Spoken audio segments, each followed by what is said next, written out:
আজকাল কোনো সম্পর্কই বেশি দিন টিকতে পারে না কেন জানো?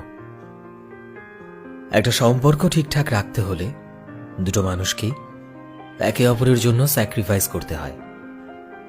কখনো কখনো একে অপরকে বুঝে কম্প্রোমাইজও করতে হয়, আর নিজেদের মধ্যে অ্যাডজাস্টমেন্ট করে নিতে হয়।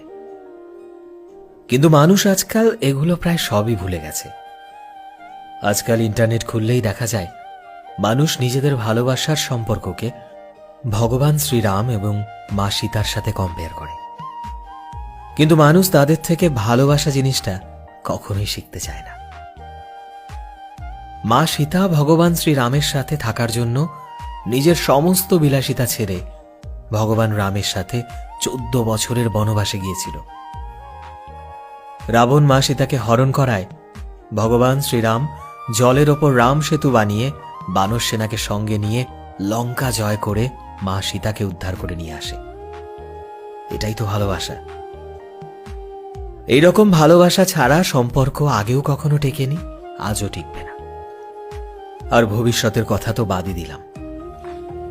আজকাল মানুষ খুব সহজেই একে অপরের থেকে আলাদা হয়ে যেতে চায়, কিন্তু একটু নিজেকে নত করে সম্পর্ক ঠিক করতে চায় না।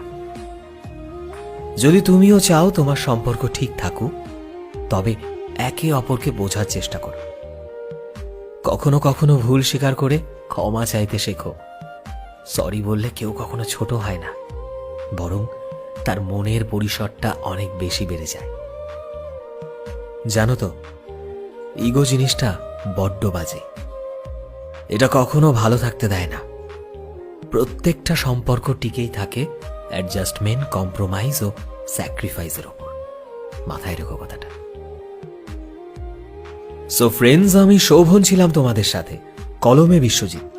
ভিডিওটি কেমন লাগলো অবশ্যই কমেন্টে জানিও, এবং ভিডিওটিকে শেয়ার করতে এবং লাইক করতে ভুলো না।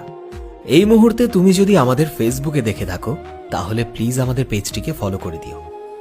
চ্যানেলে নতুন হলে প্লিজ চ্যানেলটিকে সাবস্ক্রাইব করে দিও, আর যারা অলরেডি সাবস্ক্রাইব করেছো তোমাদের সবাইকে অসংখ্য ধন্যবাদ।